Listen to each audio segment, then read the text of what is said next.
kedua hak Nabi tak pernah tengok yang nak menjadi ahli neraka ni ialah perempuan kasiyatun ariyat, berpakaian tetapi bertelanjang. Mumillatun ma'ilat, sebagian riwayat ma'ilatun mumillat, berlengang-lenggok berjalan. Ru'usyihinna ka asnimatil bukhti, kepala mereka bagaikan belakang unta yang condong, tak akan masuk syurga dan tak akan mencium baunya. Ulama-ulama tafsir kata, hadis ni kata bahawasanya hadis ni bermaksud pada akhir zaman nanti ramainya wanita yang tidak menutup aurat, pakai tapi telanjang. Nabi tak nama Nabi tak tengok, dan kita kena elak benda ni. Saya baca beberapa hadis lagi sebelum saya buka pada tuan-tuan soal jawab. Di antara tanda kiamat yang Nabi sebut ialah kasratul haraj. La taqumus sa'ah hatta tadi riwayat Muslim. Hadis la taqumus sa'atu hatta yakturul haraj. Qala wa mal haraj ya Rasulullah? Al-qatl. Nabi kata tak akan berlaku kiamat sehingga banyaknya haraj. Sahabat tanya, haraj itu apa Nabi? Nabi kata bunuh. Wallazi nafsi biyadi la ya'tiyanna 'ala an-nas zamanun la yadri al-qatil fi ayyi shay'in qatal wa la yadri al-maqtul fi ayyi shay'in qutil. Dalam hadis yang diriwayatkan oleh Imam Muslim lain, Nabi kata akan tiba satu zaman di mana manusia tak tahu kenapa dia bunuh orang. Hak macam lah tak ada pasal dia bunuh orang. Dan orang yang dibunuh tak tahu pasal apa dia dibunuh. Macam rakyat Iraq, dia pun tak tahu pasal apa dia dibunuh. Bahkan orang yang duduk di Kuala Lumpur sekarang ni pun tak tahu, kadang-kadang dia kena katok mati. Budak sekolah pergi sekolah kena katok kepala, tak ada pasal.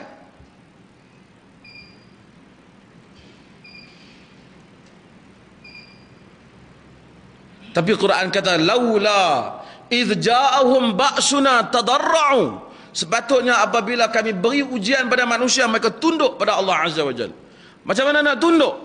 Tunduk dengan peraturan Allah. Kita ternyata semua peraturan hak kita try sekarang ni tak menyelamatkan kita daripada ketakutan. Orang tak takut. Sebab tu saya sokong Gani Patail. Tak kiralah sama apa Gani Patail kata, supaya kita tengok balik undang-undang kita ni bagi Islamik balik. Dan pihak negara pun, pihak kerajaan pun tak kata bangkang benda ni, beri peluang untuk kehakiman melihat balik.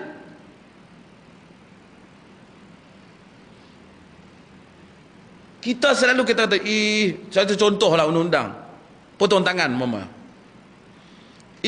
Baru ni ada 2-3 orang artis tanya saya tentang undang-undang potong tangan ni. Saya kata kalau orang rampas beg you tengah hidup berjalan, you rasa apa? Duit ada 5,000, 10,000 orang rampas, himpun dah berapa bulan dah.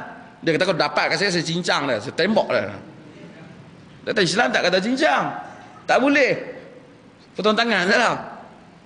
Tapi kalau dia rampas tengah jalan tu, yang tu dia panggil hirabah, tuan. Merompak hukum lain, dia bukan mencuri.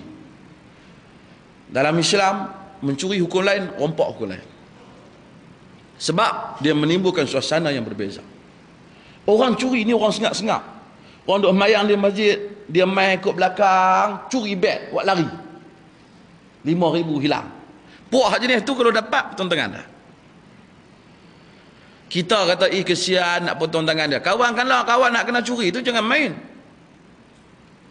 Tuan-tuan, kesian setengah orang tu 5,000 boleh himpun 2 tahun.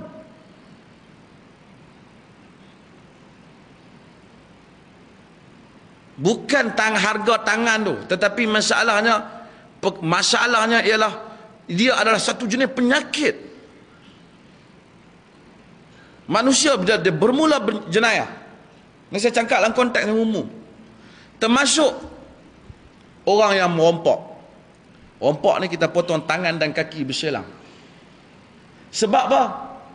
Rompak ni dia bukan harta hilang, dia menimbulkan ketakutan umum. Orang nak keluar rumah takut. Bila dia rentak beg, kawan tu jatuh tersembam motor. Dia jadi takut. Fobia dia tu 6 bulan tak berani keluar rumah. 6 bulan tak berani keluar rumah. Ketakutan. Maka pihak gawaman dan peguam negara dan juga hakim kata kita semok baliklah undang-undang. Dan tak ada siapa bangkang pun. Bukan kata kerajaan kata tak mau buat undang-undang, kerajaan tak kata. Tapi proses supaya sokongan rakyat tu biar sokong bagi elok untuk hasrat itu. Maka dengan tu tuan-tuan, bila kita tengok ada hari ni orang ni mati, hari ni orang ni dibunuh, orang tak buka surat mati, bunuh, katok, budak sekolah kena. Lah budak-budak pun boleh bunuh lah. Ni satu tempat baru ni, budak 12 tahun, 14 tahun sehingga ke 15 tahun, darjah 3, jam 4, jam 5, 14 orang, lebih kurang begitulah. Mereka 14 orang merogol, 1 orang budak perempuan. Beramai-ramai. Sekolah menengah tak ada ambil PMR ni. Masyarakat dalam ketakutan. Sebab tu maka hukuman-hukuman ini disebut oleh Allah Subhanahu Wa Taala untuk menyelamatkan manusia. Dan ada lagi tanda-tanda kiamat yang lain yang insya-Allah yang akan saya baca pada kuliah yang akan datang. Wallahu a'lam. Saya jawab soalan.